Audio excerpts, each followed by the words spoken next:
$1,000 cash for you. Stop. Why do we cry when we happy?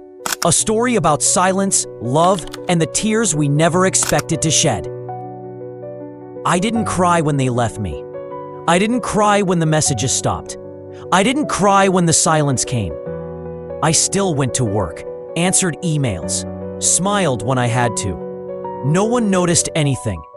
I thought I was strong, or at least good enough at pretending, until that night. I came home late, didn't turn on the lights, didn't eat dinner, just lay down in the dark, hoping that sleep might erase the ache. Then, there was a knock at the door. My dad, quiet, always reserved, just said softly, "I made you some noodles. Eat before it gets cold." I didn't answer. He didn't wait. He just left the bowl outside the door. And that's when I cried. Not because someone left me, but because someone stayed. Without questions, without demands. Just stayed. Sometimes we don't cry when we're hurt.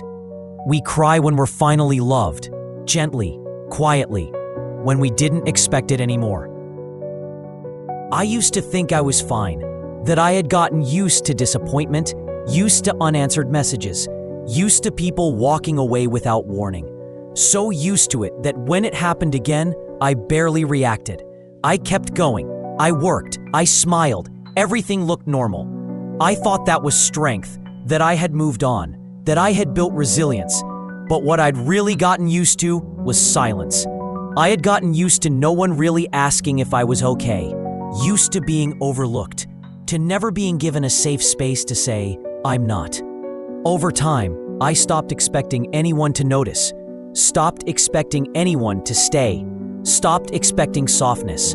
So when my dad quietly placed a bowl of noodles outside my door, without advice, without questions, without trying to fix me, something broke inside. Because that was the one thing I wasn't prepared to receive: gentleness. Over time, we don't usually cry when we're hurt. We cry when someone touches a part of us we thought had long stopped feeling. And that's the deeper truth, isn't it? We've learned to tolerate pain, but no one taught us what to do with kindness, especially when it comes unannounced, especially when it comes from someone who simply wants us to eat something warm, someone who doesn't ask us to explain, someone who just shows up in the quietest way and says, "I see you. I'm here." That's what undid me. It wasn't the breakup, not the silence, not the pretending. It was the reminder that even if the world feels indifferent, someone still cares enough to leave a small comfort at your door. And when that happened, I realized I hadn't really been okay. I'd just been good at surviving. There's a difference between moving on and feeling safe again, between getting over it and actually healing. And sometimes it takes something unbelievably simple: a bowl of noodles, a hand on your shoulder, a quiet presence in the next room to remind you of everything you've been holding in. And when that happens, you don't cry because you're falling apart. You cry because for the first time in a long time, you don't have to hold it all together. It sounds strange, doesn't it? We don't always cry when someone leaves, but we often cry when someone stays. When someone breaks your heart, you go quiet. You don't collapse. You don't beg. You just keep moving. You tell yourself, "I'm used to this. It's fine." Because somewhere along the way, you learned that expressing sadness makes you weak, that asking for comfort is a burden, that vulnerability isn't safe. We're praised for being strong, for being independent, for needing no one. So we start to believe maybe needing someone makes us less. Maybe the safest way to live is to feel nothing at all. And then someone does something gentle. Someone remembers you like your noodles without onions. Someone sends you a message just to say, "I don't want anything. I just want you to know I'm thinking of you." And suddenly, your chest tightens. Your throat closes. Tears come out of nowhere. Not because the act itself was grand, but because it reminded you of what you stopped expecting. That someone could care without being asked to. We don't cry because the gesture is emotional. We cry because we've lived too long believing we didn't deserve it. That's the contradiction. Pain doesn't always make us cry. What does is kindness that comes after years of being unseen. Because the pain of being left isn't just about absence. It's about the story it reinforces. You're not worth staying for. And when someone proves that story wrong, with something simple, something quiet, like a bowl of noodles outside your door, your entire armor falls apart. Not because they fixed you, but because they didn't ask you to fix yourself. They just stayed. They didn't need answers. They didn't need explanations. They just offered presence. And in that presence, you finally felt what you'd buried long ago. I do want to be seen. I do want to be cared for. I do still feel. But when you've built your identity around being fine, around being the strong one, it's terrifying to realize how much you still long for softness.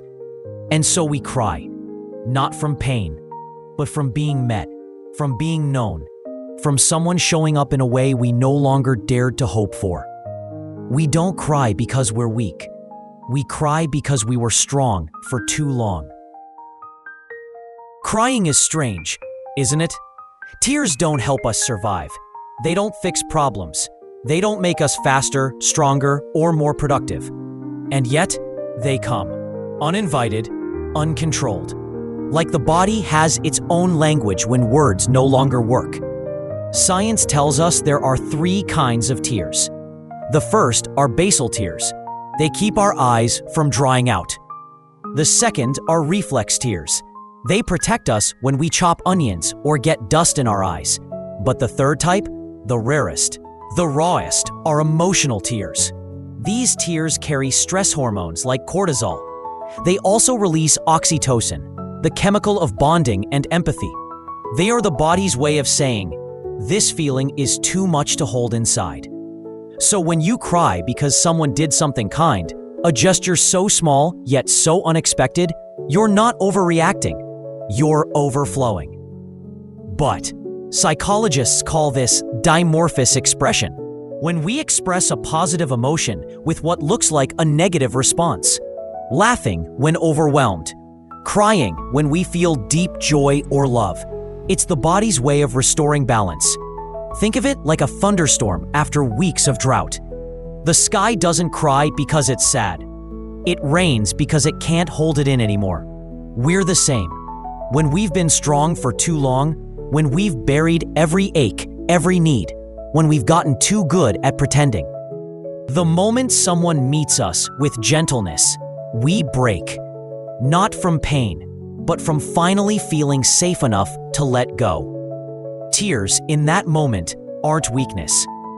They're proof that you still feel, that you still long for connection, that the part of you that shut down hasn't disappeared. It's just been waiting for the right moment to surface. So when your eyes well up at something small, a touch, a word, a memory, don't rush to wipe it away. Don't apologize for it. Don't label it as too sensitive. It's not too sensitive. It's profoundly human. And sometimes, the most honest thing you can do is cry, not because you're hurting, but because someone finally reminded you that you're not alone. I used to think I didn't need anyone, that grown-ups weren't supposed to get emotional, that crying over something small meant you weren't strong enough. And then one day, I cried over a bowl of noodles left outside my door, not because I was hungry, but because someone thought of me, without me having to ask, without me having to explain anything. And in that moment, I realized something simple but overwhelming. What breaks us isn't always heartbreak. Sometimes it's the quiet kindness we never expected, the gentle love we stopped believing we deserved, the kind of care that shows up not to fix us, but to simply say, I'm still here. Maybe that's why we cry when we're happy. Because for the first time in a long time, someone touches a part of us that's been silent for too long. A part that hasn't been asked about. A part that still hopes, quietly, that someone will see it and stay. We don't cry because we're broken. We cry because someone finally let us feel whole. So if one day you find yourself crying, not out of pain but out of love, let it happen. Don't rush to wipe it away. Don't try to silence it. Don't shrink yourself just to stay composed. Maybe you don't need to be strong all the time. Maybe you've carried too much for too long. Maybe you're finally meeting a part of yourself you thought was gone. And if that's true, can you stay with it a little longer? Can you believe you're worthy of softness? Have you ever cried simply because someone chose to stay? Or deeper still, when was the last time you felt fully alive and didn't hide it? How much of your life is made of performance? And how much of it is truly you? And if someone knocked on your door one day, not to ask questions, not to demand answers, just to leave a small bowl of something warm outside, would you open it? Or would you keep pretending you're fine?